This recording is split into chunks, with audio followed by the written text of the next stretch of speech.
Sekutu Amerika Serikat satu persatu memilih mundur untuk menghindari Laut Merah demi menjaga keamanan untuk menghindari serangan Houthi Yaman.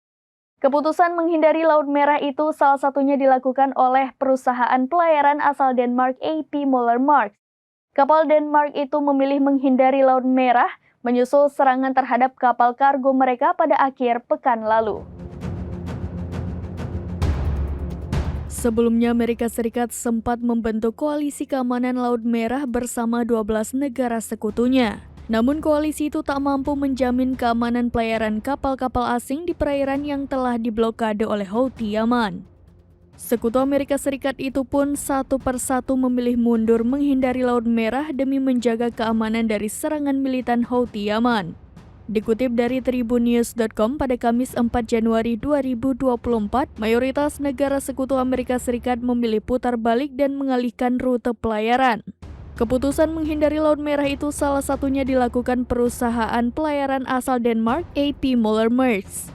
Kapal Denmark itu kembali menghindari Laut Merah menyusul serangan terhadap kapal kargo mereka pada akhir pekan lalu. Juru bicara perusahaan pelayaran Denmark itu mengaku bahwa pihaknya akan melakukan penyelidikan atas insiden yang berlangsung. Selama penyelidikan berlangsung, mereka akan terus menghentikan semua pergerakan kargo melalui area tersebut.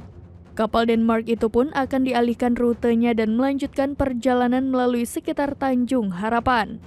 Kemudian Hapag-Lloyd dari Jerman yang juga telah menangguhkan pelayaran melalui Laut Merah. Mereka akan memutar rute kapal-kapal kargonya melalui ujung selatan Afrika setidaknya hingga 9 Januari 2024 mendatang. Diketahui sebelumnya Amerika Serikat dan sekutu koalisinya telah memperingatkan kepada Houthi tentang konsekuensi yang akan dihadapi jika mereka terus menyerang kapal di Laut Merah. Namun peringatan itu sama sekali tidak membuat Houthi gentar. Mereka justru tetap melancarkan serangan ke kapal-kapal asing yang berafiliasi dengan Israel.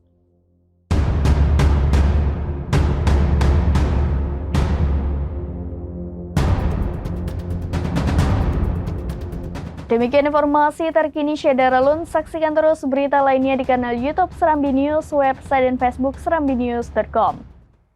Download Tribun X sekarang, menghadirkan lokal menjadi Indonesia.